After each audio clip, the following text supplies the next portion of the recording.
신약성경 베드로후서 2장 17절에서 우리 21절 말씀입니다. 우리 목사님은 뭐래도 잘했을 것이다 라는 제목으로 말씀 증거합니다. 우리 목사님은 뭐래도 잘하였을 것이다. 베드로 사도는 베드로서 2장에서 거짓 선지자, 거짓 교사의 실체를 폭로하죠. 거짓 선지자들은 그들의 가르침으로 분별할 수 있는 것이 아님을 베드로 사도가 우회적으로 말합니다. 베드로 사도가 거짓 선지자를 쭉 지켜보니까 삶이 더럽고 추악하더라는 겁니다. 예수가 나의 죄를 위해 죽으시고 나의 죄를 용서하신 그 구세주라는 그 진리의 확신, 그 체험은 세상을 버리고 하나님 나라를 향하여 살게 하죠. 윤리적 방종, 쾌락 추구, 돈 욕심들은 그들이 진리의 선자가 아니라는 증거가 되는 거죠. 복음은 복음의 예수를 따라 살게 하는 역사를 일으킵니다. 그것이 주님께서 주신 참 믿음이 분명하다고 한다면 그 믿음은 예수 따라 진리 따라 하나님 나라를 갈망하는 태도가 나타나게 됩니다. 그러면 거짓 선지자들은 원래부터 가짜였는가? 이게 우리가 궁금한 부분도 되겠죠. 원래부터 거짓 선지자들은 가짜였나? 22절 말씀 보면 참된 속담에 이르기를 개가 그 토하였던 것에 돌아가고 돼지가 씻었다가 더러운 구덩이에 도로 누웠다 하는 말이 그들에게 응하였도다. 거짓 선지자들이 회심의 전적이 있던 자들이었음을 베드로 사도는 인정하고 있습니다. 개가 돼지가 씻은 적이 있었다. 개가 그 더러운 것들을 토해냈던 적이 있었다. 그런데 바로 그들이 바로 그 더러운 때 이전으로 돌아갔다라고 말합니다. 개가 토하였던 곳에 돌아가고 돼지가 씻었다가 더러운 구덩이에 도로 누웠다라고 말합니다. 이들이 회심한 적이 있었다. 이들이 정말 예수를 믿는 것처럼 보였던 적이 있었다. 이것은 우리에게 어떤 가르침을 줍니까? 적은 밖에 있지 않고 안에 있습니다. 적 그리스도는 교회 밖의 존재가 아니라 교회 안의 존재이죠. 적 그리스도는 교회 밖에서 나타나서 교회를 핍박하는 대상이 아니라 사실은 상당수의 적 그리스도 그리고 교회를 무너뜨리고 그리고 교인들의 삶을 신앙 밖으로 몰아가는 이들은 어디에 있느냐? 우리 안에 있습니다. 교회 안에 있습니다. 우리가 사기를 당한다고 했을 때 사기의 80%인가 90%가 지인에게 당한다면서요. 아는 사람에게 경계가 풀리죠. 그래서 그 아는 사람에게 당할 확률이 매우 높다고 하지 않습니까? 며칠 전에 강남에 있는 대형 교회에서 그 집사가 교인에게 투자를 권유하면서 몇 억 사기를 쳤죠? 200억 사기를 쳤다고 하지 않습니까? 다 뭐예요? 아는 사이에서 벌어집니다. 교회 안에 적들이 존재하고 교회 안에 믿을 만한 사람이 사기꾼이 될 수 있는 것이 세상이고 그리고 성경의 관점입니다. 우리가 장사를 하고 무엇인가를 소개해 주는데 자기가 장로다, 자기가 권사다, 자기가 교회 다니는 사람이다 라고 시작하면 경계하는 것이 좋죠. 무엇인가 자기가 꺼리낌이 있으니까 자기를 신뢰하게 만들기 위해서 신뢰할 수 있는 어떤 권위나 직분과 관계를 설명하는 것이다 라고 생각하시면 됩니다. 그래서 무엇인가 장사하고 소개하고 비즈니스적 관계인데 내가 장로예요, 내가 권사예요, 내가 집사예요 라고 하면 덜컥 믿을 것이 아니라 의심해야 된다. 이게 세상사고 베드로 사도가 가르쳐주는 교훈이에요. 돼지였다.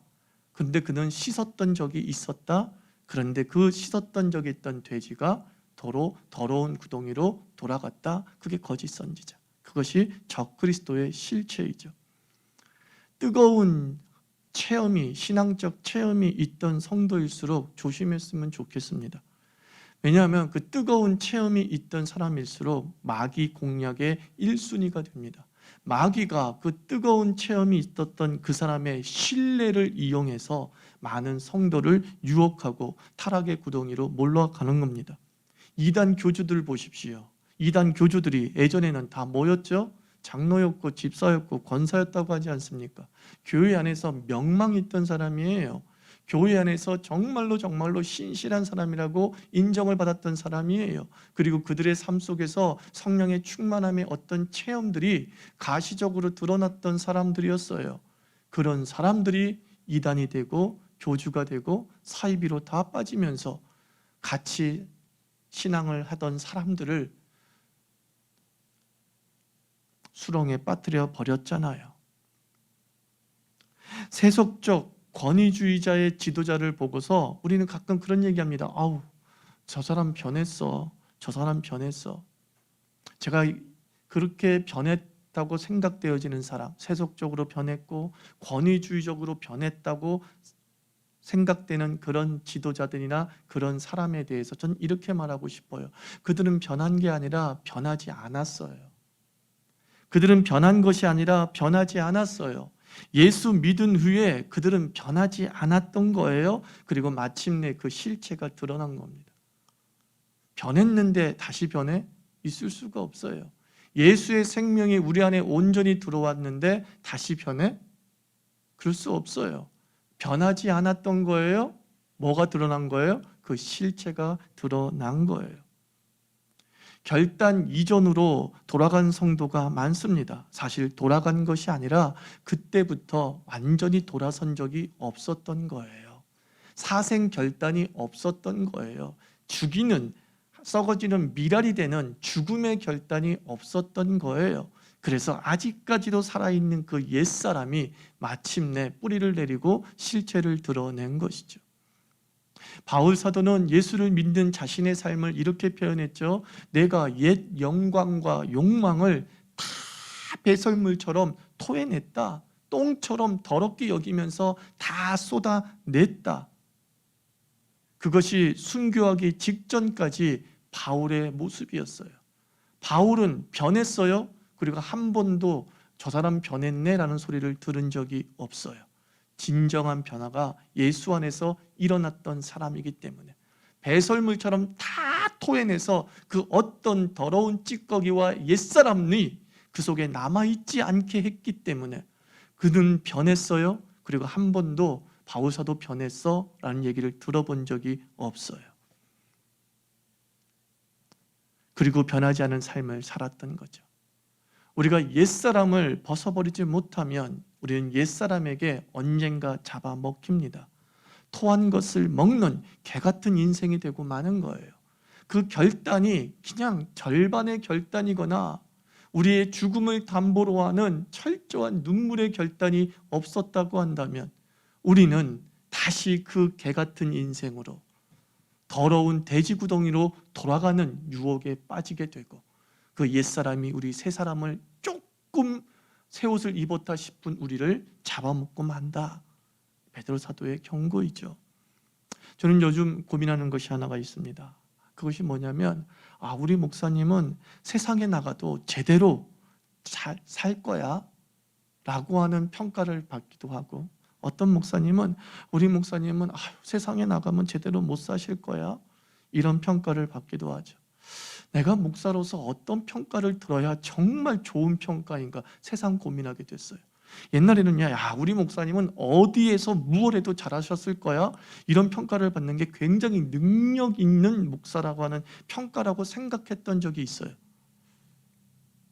그런데 지금은 굉장히 갈등입니다. 우리 목사님은 어디에서도 무엇 해도 잘 사셨을 거야? 이게 칭찬일까? 이게 정말 하나님이 주시는 칭찬일까? 아니면 우리 목사님은 정말 교회 밖으로 나가면 못 사실 뿐이야. 이게 칭찬일까? 여러분들도 한번 고민해 보십시오. 무엇이 칭찬이고 무엇이 정말 그 목사가 목사다웠다라고 하는 제대로 된 평가일까? 하나님 나라에 충만하게 살고 있는 사람은 하나님 나라로 이전의 곳으로 돌아가면 못 살아야 되는 게 정상 아닐까요? 그죠? 왜? 하나님 나라의 세상 사는 법과 세상이 사는 법이 분명히 다른 것은 있잖아요. 오염된 부분이 상당히 많이 있잖아요. 그 속에서는 수단과 방법을 다 동원해야지만이 살아날 수밖에 없는 치열함이 세상은 존재하잖아요. 근데 우리를 하나님 나라로 부르시는 것은 은혜로 부르시는 거예요. 네가 말씀대로 거룩하고 순결하게 살아야 되는 곳이 하나님 나라예요. 그렇게 하나님 나라에서 거룩하고 순결하게 산 사람이 치열한 세상으로 돌아갔을 때에 제대로 살 수 있을까? 못 살아야 되는 게 정상이 아닐까? 저는 그 생각이 들더라고요. 정말 주님의 말씀을 따라 예수 따라 온전하게 살기로 결심한 목사가 정말 예수 따라 살았더라고 한다면 세상에 가서 못 살아야 되는 게 정상 아닌가? 왜? 그 방법을 모르니까. 그 방법에 익숙하지 않으니까. 근데 거꾸로 우리 목사님은 어디에도 무엇에도 잘 살 수 있을 거라고 세상에서 치열하게 살아가는 성도가 평가했다면 그들의 눈에는 뭐가 보였다는 거예요? 세상에서 살아가는 법이 우리 목사님 눈에 보였다는 거 아니에요? 세상에서 그렇게 살아가는 사람이 잘 살았는데 야, 우리 목사님도 어느 기업 회장님 못지않은 그런 능력이 있어? 그걸 봤다는 거 아닐까? 참 여러 가지 생각이 들는 평가더라고요. 우리 목사님은 세상에 나가면 제대로 못 사실 거예요. 결단 이전의 삶으로 돌아가면 못 사실 거야.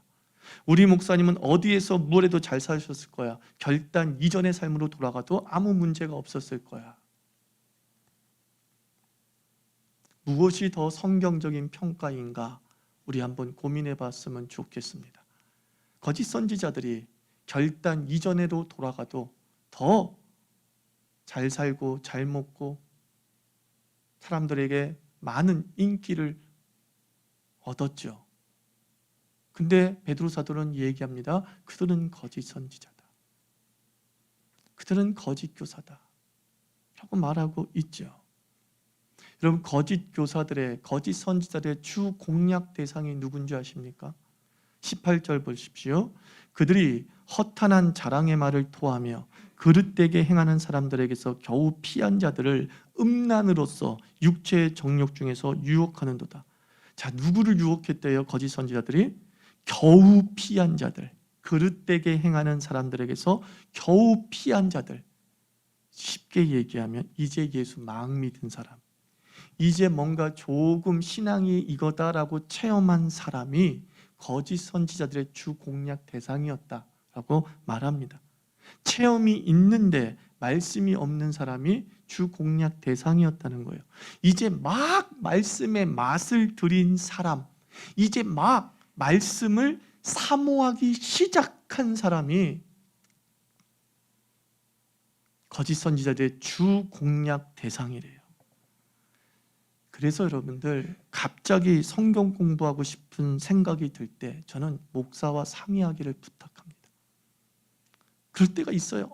성경은 정말 재밌네. 성경 한번 공부하고 싶어. 이런 마음이 들 때가 있어요. 30년 동안 예수 믿어도 그런 생각이 들지 않았는데 갑자기 들 때가 있어요. 저는 은혜이고 주님의 은총이라고 믿어 의심치 않습니다. 그런데 그 생각이 들 때 동일하게 오는 게 뭐라고요? 거짓 선지자들이. 그래? 너 그런 생각 가지고 있었어? 내가 채워줄게 라고 접근했는데 그들이 거짓 선지자일 확률이 높은 거죠.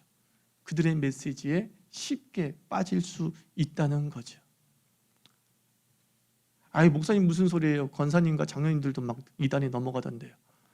예수 오래 믿어도 말씀의 기초가 없는, 이제 막 예수 따라가는 걸음마적 행보를 하는 사람이 신앙인의 상당 아닙니까?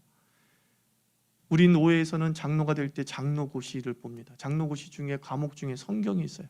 근데 안타깝게도 장로가 될 정도면 그 교회에서 20년, 30년 신앙생활 하신 분 아닙니까? 짧게는 15년 신앙생활 하신 분 아닙니까? 근데 성경 납제자가 수두룩해요. 오래 교회를 다녔다고 해서 내가 이단에서 면제될 수 있고 유혹에서 면제될 수 있다? 그렇지 않다는 것이죠. 이제 막 좀 예수 믿고 제대로 믿고 싶다. 이제 말씀의 맛을 좀 기울이면서 이 말씀 저 말씀 막 듣고 싶다. 근데 사실 이때가 가장 위험한 때라는 거예요. 그때가 거짓 교사가 공략하는 때다. 그래서 부탁하는 거예요. 그런 마음이 드는 것 저는 막지 않습니다. 다만 어떻게 공부하고 어떻게 성경 공부하고 어떤 메시지를 좀 들으면 좋겠냐고 하는 부분에 저에게 소개를 받으시기 바랍니다. 저는 결코 내 설교만 들으라, 내 성경 공부만 받으라 라고 말하지 않습니다. 여러분에게 좋은 유튜브 성경 공부 여러 가지 성경통신대학 다 소개해 줄 수 있습니다. 다만 여러분 스스로 선택하지는 마십시오. 여러분 스스로 판단하지는 마십시오. 나는 항상 부족한 존재라는 걸 생각하고 좋은 마음을 주신 하나님 감사합니다. 이 좋은 마음을 뚫고 들어올 거짓 선자의 유혹도 있음을 경계하면서 하나님 아버지, 내가 사도와 진리의 터에 서 있는 말씀을 배우게 하소서.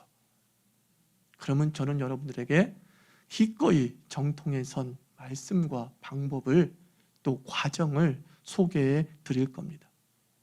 이 베드로 사도의 이면에 다른 이면을 보면은, 즉 막 지금 잘못된 길에서 벗어난 이들이 거짓 선지자의 유혹에 넘어갔다, 이 말의 다른 이면은 이런 뜻도 있겠죠. 안 넘어가는 사람도 많았다, 그런 뜻 아니겠습니까? 근데 안 넘어간 사람들을 많이 보니 그들은 오래 신앙생활하면서 제자들과 또한 제자들과 직결된 디모데와 같은 사람들에게 복음이 온전히 들었던 사람이라는 것이죠. 그런데 교회가 폭발적으로 교인들이 늘어나면서 이 돌봄이나 교리 전수의 소외자가 발생하기 시작하는 거예요. 여기저기 검증되지 않은 지도자를 세워서 초신자를 돌보게 했어요. 그 초대교회의 역사였던 거예요. 이 거짓 선지자들이 어떤 사람이었냐면은 예수 믿기 전에, 교회로 들어오기 이전에 나름대로 타 종교의 지도자였어요. 회심 이전에 타 종교의 지도자였고 재력가였고 철학자들도 있었어요. 나름 이력이 괜찮은 사람이었죠. 그 나름 이력이 괜찮은 사람, 야 저기서도 가르쳐본 사람이고 많이 배워본 사람이고, 그러니까 이분들에게 맡기자, 검증되지 않고 막 맡겼어요. 왜? 너무 교회가 폭발적으로 성장을 해서 대형화되어 가고 있었거든요. 이 틈새를 이용해 들어간 거예요. 그러니까 지도자를 함부로 세우는 게 얼마나 위험한 것인지를 초대교회에서부터 나오는 거예요. 초대교회에서부터. 그리고 사람을 1대1로 양육하지 못하는 체제와 규모는 거짓 선지자들과 이단 교사들이 날뛰기에 너무나 좋은 환경이 되는 거죠. 여러분 삶 속에서 이제 막 하나님의 뜻대로 살고자 했는데 거짓 선지자가 다가오는 것이 아니라 이제 막 하나님의 뜻대로 살고 신앙의 맛을 느껴보려고 했을 때에 베드로와 바울과 같은 제자가 여러분의 멘토 되기를 주의 이름으로 축원합니다.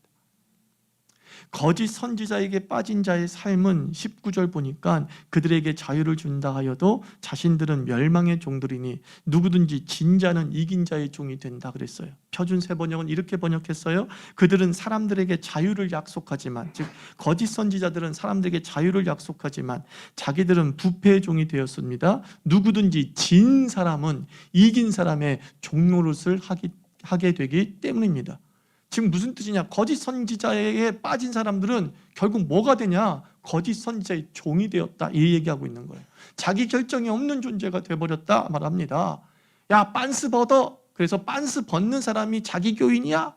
이렇게 설교하는 부흥사가 있지 않습니까? 그 빤스 벗는 사람이 된다, 그런 뜻이에요. 거짓 선지자에게 빠진 자들은 다 하나같이 자기 결정과 판단과 상식이 사로잡혀서, 그 사람에게 사로잡혀서 빤스 벗는 사람이 된다는 거예요. 말도 안 되는 일을 한다는 거예요. 종처럼 노예가 되어서 시키는 대로 다 하는 그런 자기 결정이 없는 존재가 된다는 거예요. 주님은 우리를 종으로 부르신 것이 아니라 자유로 부르셨다고 말씀했습니다. 주님은 우리를 노예로 부르신 것이 아니라 자녀로 부르셨다라고 말씀했습니다. 우리를 자유이고 우리는 자녀이기 때문에 자기 결정의 주체가 있어요. 그래서 자기 결정의 주체를 가지고 온전히 하나님을 따라 쫓아가는 삶이 되는 거죠. 휘둘리는 삶.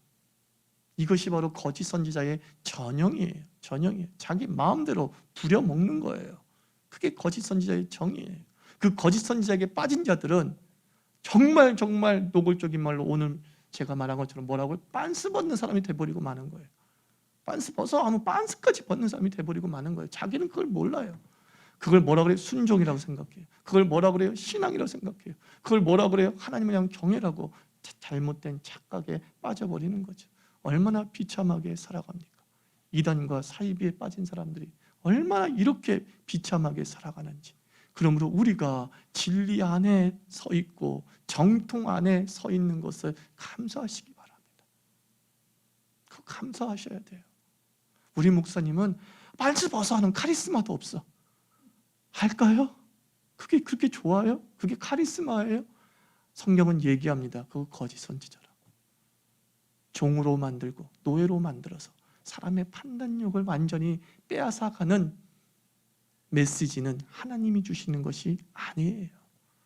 마귀와 거짓 선지자들의 전유물인 것이죠. 이 거짓 선지자와 그들이 회심한 적이 있었던 사람이라고 말했습니다. 결단 이전으로 돌아간 사람이죠. 그 결단 이전으로 돌아간 사람에 대해서 성경의 안타까움을 한번 봅시다. 20절과 21절 봅니다.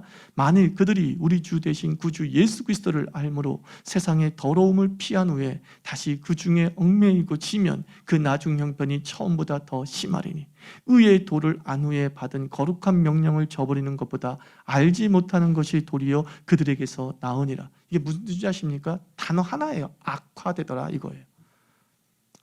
술 안 마시겠다라고 결심합니다. 우리 때는 술을 안 마시는 게 신앙의 척도였어요. 그리고 우리 목사가 되겠다는 사람은 더더욱이나 우리 교단에서는 술을 마시면 안 되고 뭐 담배도 피면 안 됐어요. 안 됐어요. 그래서 이 사람이 신앙의 차원에서 술을 마시지 않겠다고 결심한 거예요. 뭐 건강 차원이 아니라 신앙의 차원에서 술을 마시지 않겠다고 결심했어요. 그리고 난 다음에 10여 년 후에 이 사람이 다시 술을 마셨는데 꽐라 지경으로 빠져버려요. 술을 안 마시겠다고 결단한 이전에는 소주 한 병 마시던 사람이 10년 지난 다음에 그 결단이 무너지면서 다시 돌아갔을 때 소주 4병, 5병을 까더라는 거예요. 제 초등학교 친구 중에 그 친구가 있어요. 신앙적 결단이에요. 제가 말합니다. 신앙적 결단으로 무엇인가 우리가 좋은 행동이다, 바른 행동이라고 생각해서 선택한 그것이 있어요. 그 신앙적 결단이 깨지고 이전으로 돌아가면 그 사람의 삶은 뭐가 된다고요? 악화돼요.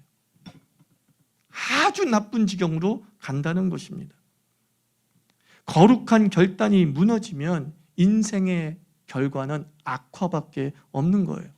그래서 베드로는 차라리 예수 안 믿었으면 그 얘기하는 거예요.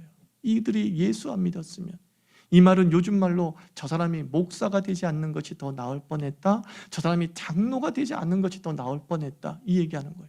왜 저 사람이 목사 돼가지고, 왜 저 사람이 장로 되겠다고 결단해가지고, 장로는 되겠다고 결단하는 건 아니지만 그렇게 해가지고 이렇게 됐느냐, 지금 이 얘기를 하는 거예요. 차라리 저가 믿지 않았으면 좋았을 뻔했다. 그 말은 차라리 저가 결단, 하나님을 향해서 거룩한 결단이라도 안 했으면 어땠을까 하는 아쉬움이 담겨져 있는 거죠. 여러분, 뭘 해도 잘할 수 있을 것 같은 그 바울, 그러나 그는 되돌아가지 않았습니다. 만약 바울이 되돌아갔다면 정말 잘했을까요? 아니죠. 악화입니다. 악화. 베드로 업으로 살면 끼니 걱정 없었겠지만 그는 버린 금을 버린 배로 돌아가지 않았습니다. 그런데 만약 그 베드로가 결단 이전으로 돌아갔으면 정말 어부생활 잘했을까요? 성경은 말합니다. 악화. 아니, 악화. 아주 더 나빠진 일만 벌어졌을 거예요. 베드로와 바울과 제자들은 자신의 결단 이후의 삶을 이렇게 고백하지 않습니까? 나 된 것은 다 은혜로다. 뭘 해도 잘 살 수 있는 능력 때문에 산 것이 아니라 내가 결단 이후에 다 배설물처럼 버리고 예수 따라가는 삶에 있어서 나는 나 된 것은 다 은혜밖에 없었다라고 말합니다. 그리스도인은 은혜 없이는 살 수 없는 존재죠.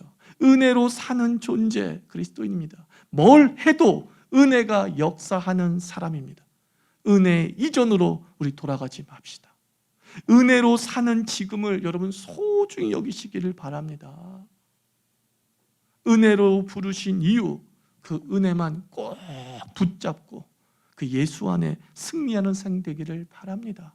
내가 은혜 이전의 삶으로 돌아가면 지금보다 더 잘 살 수 있을 거라고 생각하지 마십시오. 결단한 사람은 결단 이전으로 돌아가면 악화밖에 없어요.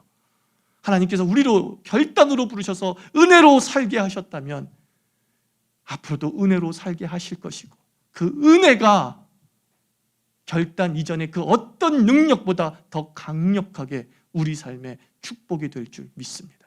그것을 간증하는 그리스도인 되기를 축원합니다. 기도합시다.